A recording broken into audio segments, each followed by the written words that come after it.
Que l'on pense aux plus petits avions ultralégers, aux plus gros avions de ligne, à l'étudiant qui débute en aviation ou aux vétérans ayant des milliers d'heures de vol, tous sont affectés par la météo. L'importance de son influence dépend du type d'appareil que l'on pilote, de notre niveau d'expérience et de l'équipement qui se trouve à bord de l'appareil. De nos jours, aucun pilote ne peut s'aspirer à une longue carrière en aviation sans avoir une bonne compréhension de la météorologie. C'est ainsi depuis le tout début de l'histoire de l'aviation, et cela ne changera pas dans l'avenir. Récemment, des changements considérables se sont produits dans le domaine de la prévision météorologique, dans l'observation même des conditions météo et dans la façon de les rapporter. Aujourd'hui, les observations météorologiques sont disponibles dans bon nombre d'aéroports. D'heure en heure, un technicien collige les mesures sur la pression barométrique, la température, la direction du vent, sa vitesse, la rafale, en plus des observations sur l'ennuagement, la visibilité, la présence et le type de précipitation. Auparavant, les observations météorologiques étaient effectuées par des spécialistes, des gens formés pour cela, plutôt que des machines. De nos jours, le système EWAS collige automatiquement les conditions météo grâce à un réseau d'antennes réceptrices qui captent et acheminent les données météorologiques de façon électronique. L'information recueillie est traitée puis utilisée dans les prévisions météo. Les données sur la température, l'humidité, la pression et le vent sont mesurées par le même genre d'instrument qu'utilisent les techniciens météo. Quant à la cueillette d'informations sur l'ennuagement, la visibilité et la précipitation, elle est réalisée de façon électronique plutôt que le résultat d'observations subjectives. Le système EWAS fournit de l'information météorologique en quantité et en qualité suffisante pour établir des prévisions météorologiques complètes pour l'aviation. Dans le passé, les météorologues utilisaient pour préparer leurs bulletins les conditions observées, les connaissances locales, leur expérience et peut-être même un peu de magie noire. Aujourd'hui, EWAS fournit de l'information beaucoup plus précise qu'auparavant. De plus, le système EWAS est toujours en fonction, contrairement aux observateurs humains qui ont normalement d'autres responsabilités, les empêchant souvent de faire des observations aussi régulièrement qu'on le souhaiterait. Pour en savoir davantage au sujet du système EWAS, consultez la publication d'Information aéronautique Canada émise par Transport Canada. Si vous avez d'autres questions, vous pouvez consulter l'officier de la sécurité des vols d'un des bureaux régionaux de Transport Canada.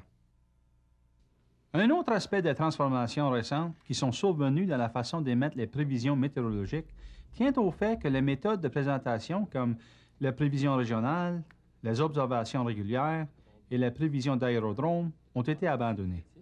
Ces méthodes de présentation de style nord-américain posaient certaines difficultés aux pilotes qui devaient fréquenter d'autres régions du monde. Les codes internationaux étaient différents et de nombreux pilotes ne pouvaient pas les déchiffrer, ce qui pouvait avoir des conséquences désastreuses.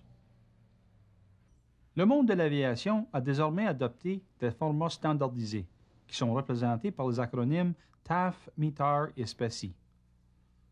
Un TAF fait état de prévision terminale, un METAR des observations météorologiques régulières, et un SPECI des observations de nature spéciale, comme l'indique son acronyme. Il y a donc d'importants changements dans la façon de présenter l'information météo.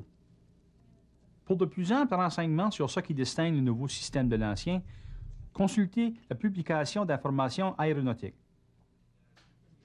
Bien que les prévisions qui sont émises par les spécialistes et par les stations EWAS soient fiables, il faut toujours faire preuve de prudence par rapport aux prévisions. Vous devez toujours comparer ce que vous voyez à l'extérieur avec les données météo les plus récentes. Cela vaut pour toute la durée de notre trajet en vol. C'est aussi ce qui fait la marque d'un professionnel et c'est également la méthode la plus efficace dans la prévention des accidents.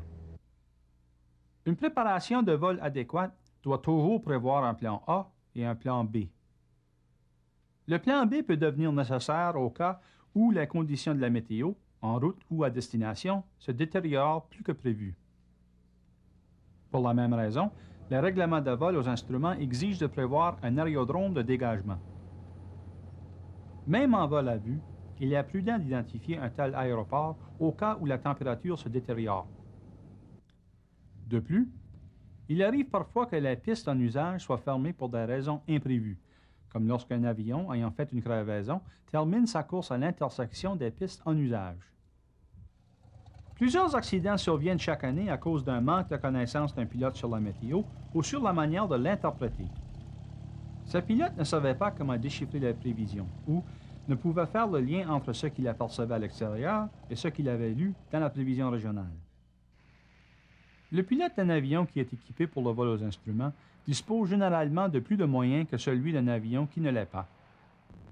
Le pilote qui ne pratique que le vol à vue doit prêter plus d'attention aux conditions météorologiques afin de les comparer aux prévisions.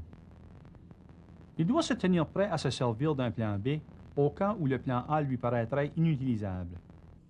Pour le pilote qui fait du vol à vue, se balader dans les nuages est périlleux, au même titre que de tenter de se faufiler entre de petites éclaircies entre les nuages ou entre la base des nuages et la cime des arbres.